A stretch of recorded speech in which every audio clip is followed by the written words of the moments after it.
walked in darkness have seen a great light. Those who lived in a land of deep darkness, on them the light has shined. A reading from Isaiah. My friends, these last few years have been brutal, terrible. So much death, so much suffering, so much political tension, so much economic uncertainty, so much cultural stupidity, even, if we could say it that way. And there's still no light to the end of this pandemic tunnel, close to 2 years later. 2 years later. And to make matters worse, there are still many people out there who deny the seriousness of this pandemic. But for many of us in these pews, we have deceased parents, spouses, family members, and friends whose blood cries out from their graves, declaring otherwise. And on top of all of this, so many of us haven't been able to visit the family members who are still with us 2 years later. Parents, siblings, children, and grandchildren. We haven't been able to visit them as much as we would like to. Let's be honest, as much as we desperately need to. In this season of life, it's the folks that we've needed to see the most, or they're oftentimes the ones that we've gotten to see the least. For the very act of seeing them, the very act of hugging them, puts their lives and our lives at risk. And we're starting to feel the weight of 2 years lost with them.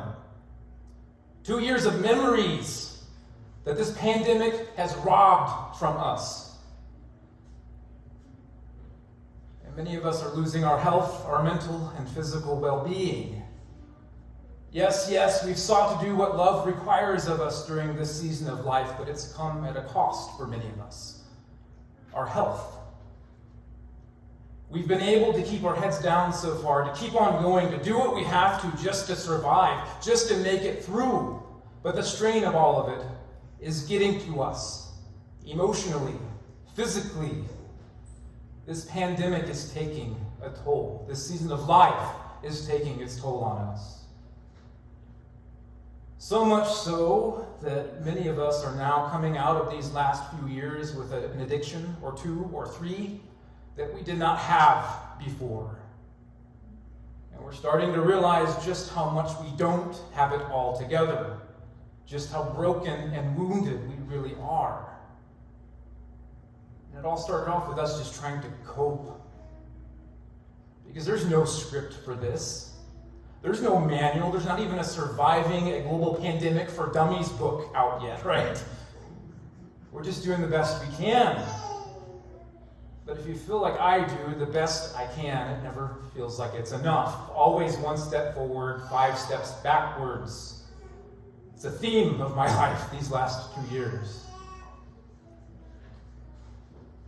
Now, we Episcopalians, we're not the hellfire and brimstone type, but I think we would all gladly make an exception for the years 2020 and 2021.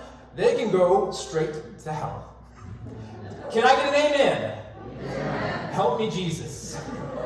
And this virus, likewise, anathema. It's a great word. That means heresy. My friends, I'm supposed to get up here because I'm the guy wearing this thing in front of all of you this evening and give you a message of hope, a message of joy, a message of peace, a message of love, all of that holly jolly Christmassy stuff. But I must confess to you, I'm not there yet. I'm just not. I mean, Have a Holly Jolly Christmas came on the radio the other day on my way to work, which work for me means on my way to here. And my response to it that day, well, let's just say that I definitely made some angels somewhere cry with the words that I was using. Somewhere, some elf scratched me off of the nice list after hearing what I had to say in the car that day. And then right after that song, of course, another great one came on, and it went like this. You know it. Have yourself a merry little Christmas. Let your heart be light? Question mark. From now on, your troubles will be where? Out of sight, far away. What a lie. That's total BS. Rubbish.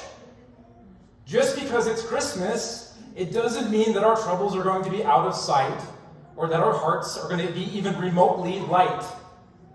For many of us, if not most of us in the room, this year is the exact opposite of all of that.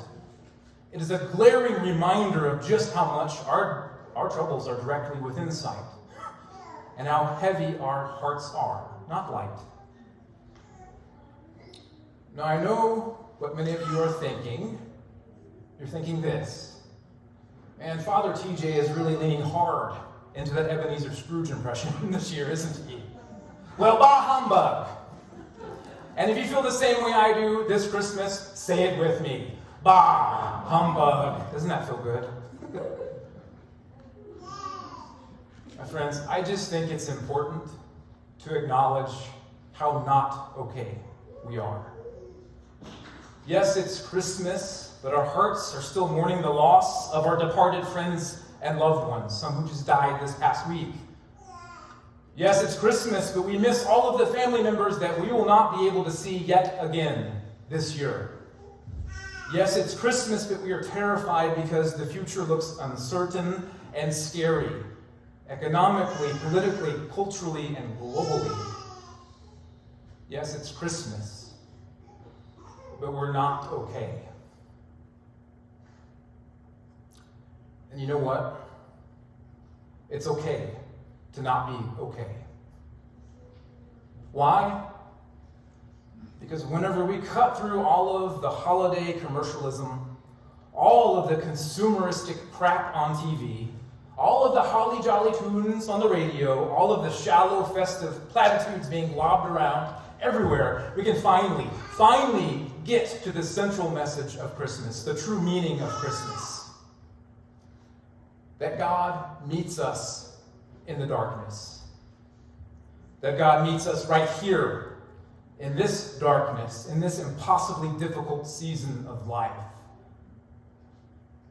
One of the verses from Isaiah that predicts the coming of the Messiah, it says this, that those who have walked in the darkness have seen a great light. Those living in a land of deep darkness, on them light has shined.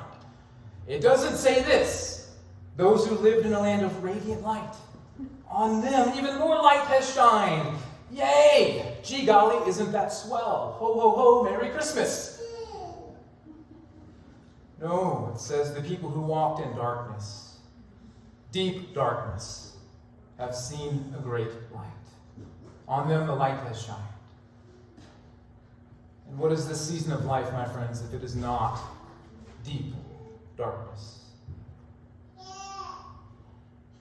The message of Christmas teaches us anything at all, it's that Christ is born in the midst of our darkness. Salvation is birthed during seasons of immense suffering. That same passage from Isaiah, we hear that the one who would be called Wonderful Counselor, Mighty God, Everlasting Father, Prince of Peace, was to be born during a time when the people's shoulders buckled under the yoke of suffering. He was to be born during a time when the people were repeatedly struck by the rod of inhumane cruelty.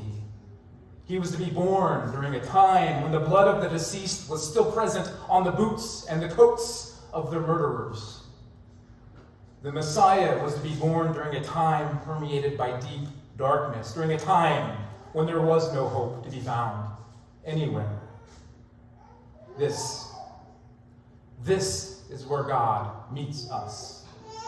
God meets us in the darkness, in the hopelessness. My friends, God does not promise to take all of the suffering away, all of the darkness away, but he does invite us to come and to receive the light, from the light that is never overtaken by night, as that ancient Easter hymn proclaims. God does not promise to take away the valley of the shadow of death, but he does promise that he will walk through the valley of the shadow of death with us.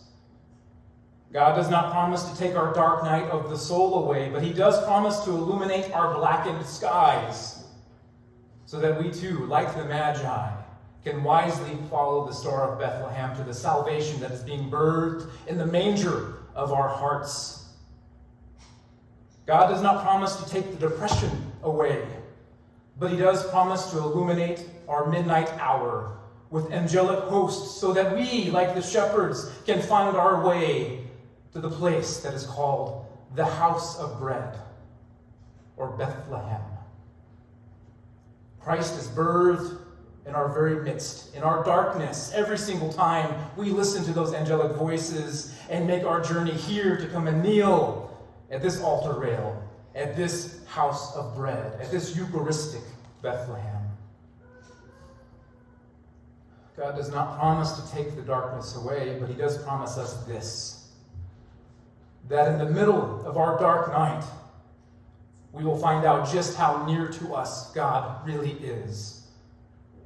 For the Messiah that is born to us this day, he's not only called Wonderful Counselor, Mighty God, Everlasting Father, Prince of Peace, but he's also called Emmanuel, God with us. God is with us even in this darkness. God is with us even in this hopelessness. God is with us even in this suffering. My friends, God is with you precisely where you are, not where you wish yourself to be. And in order to find him, to experience him, you have to let yourself actually be where you are. So if you're depressed, be there. God is there with you. If you are utterly exhausted, be there. God is there with you. If you are addicted, be there. God is closer to you than you know.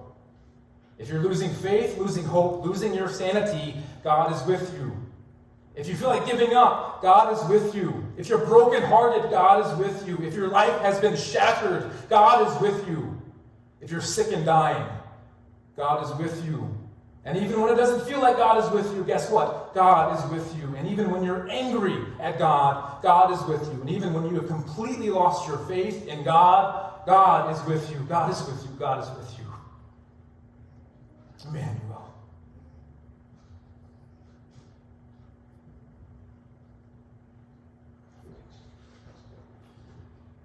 Even now, he's making a Bethlehem out of the shattered remnants of your life. Even now, he's making a manger out of your broken heart. Even now, he is making your addiction the temptation that he overcomes in the wilderness. Even now, he is making your suffering the very cross that he bears. Even now, your tears of pain are the nails that pierced his hands and his feet. Even now, Christ feels your God-forsakenness as he cries out from that cross, my God, why have you forsaken me? Even now, your agony is the spear that he welcomes into his side. Even now, your hell is the Hades that he hallows. Even now, he is making a communion of saints out of those dying in hospital beds. Even now, that ancient hymn, where, O death, is thy sting? Where, O death, is thy victory? Is rising out of every grave that you've stood weeping next to. Even now, God is filling the void of your loneliness with angelic song. Even now, he is emptying the tomb of your Good Friday. Even now, he's turning your Holy Saturday into Easter Sunday. Even now, your grave clothes are already falling to the ground. Even now, he's making the wounds in your hands and your side living testaments to just how much you can take, because God is with you. One day, others will touch your wounds and they will marvel.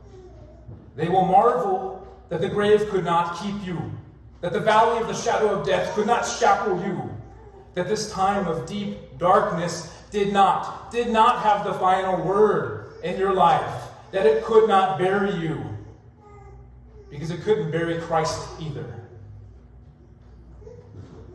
Even now, A child is born into your suffering so that you might be reborn into his resurrection. God has already become everything you are so that you might become everything that he is, yes, even now. The people who walked in darkness have seen a great light. Those who lived in a land of deep darkness, on them the light has shined.